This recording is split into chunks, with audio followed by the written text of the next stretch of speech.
Welcome back. Well, first finding fame at just 14, Kate Ceberano is the award-winning Aussie singer who continues to steal the spotlight. The chart-topping talent has released an incredible 23 albums over 30 years.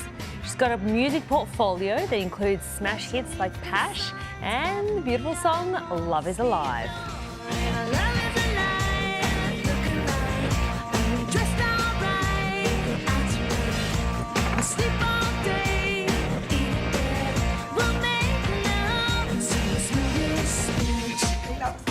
Add TV musicals, writing and directing into the mix, and it's easy to see why Kate is one of our most decorated and esteemed entertainers. Last year, she became the first female inducted into the Australian Songwriters Association.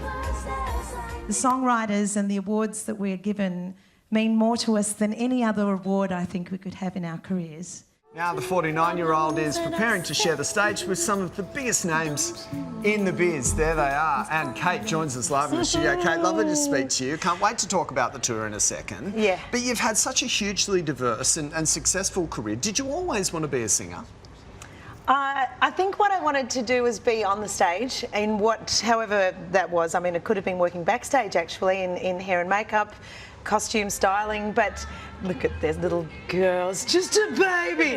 And when I started to sing, it wasn't like I'd set out to be a singer. It was mostly, what can I do that might be something I could get a job doing? And singing was, you know, I went on Search for a Star and one thing led to another.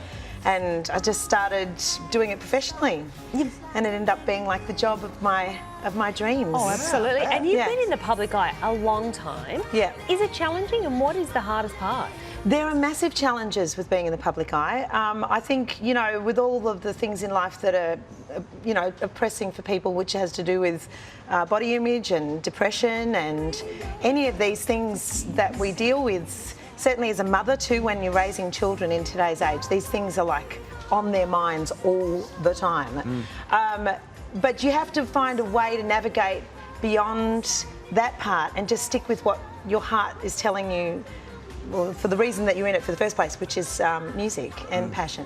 You know, people, I know, I was just watching I'm a Celebrity, Get Me Out of Here, and I was so grateful that I do what I do for a living, because, you know, it's the great backup, you know, and when you go and see those guys there and they're being celebrities, which we all are, and we all put ourselves in those situations, it's lovely to know that you can always go back to your day job and you don't have to be concerned with having a mouthful of maggots. And yeah, for sure.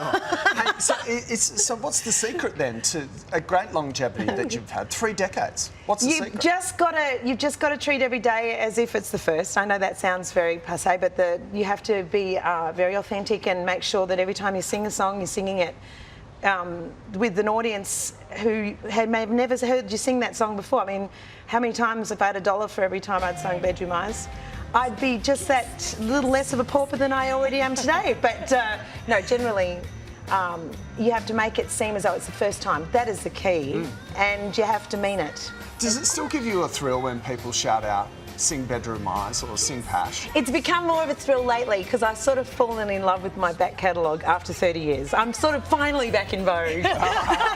When you've got people doing covers of you now, you know, there was a band, the Dorsal Fins, who did Pash recently, and I listened to them doing it, I'm like, I really like that song. And, you know, I'd fallen out of love with it. Is that unlike a version? Yes. It was. And it did really, really well. Yeah, and you sort of realise that you know, when you can have a medley of your work in one lifetime as a musician, then that's a good thing. That must be the ultimate thing, It's the right? ultimate thing. It's the ultimate. You know, playing with Jessica Mauboy was amazing the other day. I was performing with her. But Thirsty Merc were there, and Ray Thistlethwaite, who I just love. He said to me, man, you know, hats off to you, 3-song medley in one person's career. One could hope to have 3 songs that people know. Correct. People can wish for one song. So, Indeed. You know what? That's a lot to be proud of. You were saying before you're on the tour, obviously with the boys, they're music royalty as well. Talk to us about the tour. What are you doing? Well, the APIA tour is a fantastic way to get a true measure of Australian music and its talent. We've got Daryl Braithwaite, and there's JPY, and there you go. Yep. And of course, John Stevens, all of whom have got multiple hits to their names. They have more than a 3-song medley to their caps, you know. when you play with them, you get a sense of history, Australian history.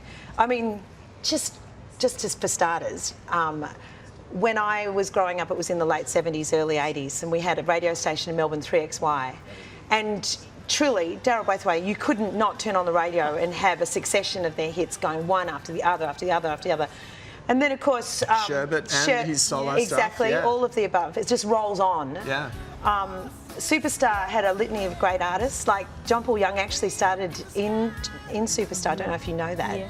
But he was in the cast of Superstar, as was John and I. But then now Reformed, of course, we got a whole new experience of his career with Baz Luhrmann and Strictly Ballroom. So. Yeah. It's magic. And, you know, their songs start, and I'm a fan in the wings. There's just no way about it. I sit there and I'm like, ah! I was going to ask you, are you going to do the BVs on horses for Daryl? No, well, it's funny you should mention it. It's a bit of a touchy point. I said to him, of course I am, right? I'm jumping in there. Yeah. I was like, Margaret Ellis, I'm beating her aside. Yeah, got it. But he's been touring it now for some time, and he's got his band, and they settle into that quite well. And I think the guitarist is quite sort of, you know, possessive about that part. And I've been saying to him, but you know what, man, a chick sang it. Yeah, Margaret It Ellis needs to sang be it. me. Yeah. So I'm going to have to work that out with him. I'll have to see if I can get around that. Keep working on that. Yeah. You're turning 50 I am. this year. How do you This year. feel about it? I think 50 is going to be good. I've been sort of lying about my age for so long. I've been telling people I'm older than I am, I think in a way of getting unnecessary warm-up? compliment. Yeah, like a warm-up. You look so great for your age, you know. And so now I'm 50. Well, I'll be 50 this year. I think what I'm going to do is design a career where I can continue to do music and be in the arts from this day forward, where I'm seated down and I don't have to wear high heels. So I'm going to be the drummer, basically. I decided that's it. I'm just going to drum in my band. Fantastic. Good on you. Sounds good. Kate, lovely to talk to you. Have a great time on the tour. It sounds like it's going to be a lot of It's fun. going to rock it. It's awesome. Awesome. Thanks heaps, Yeah, Kate. thank you. Tickets to the APR Good Times Tour go on sale today. For all the details, just head across to the Daily Edition website.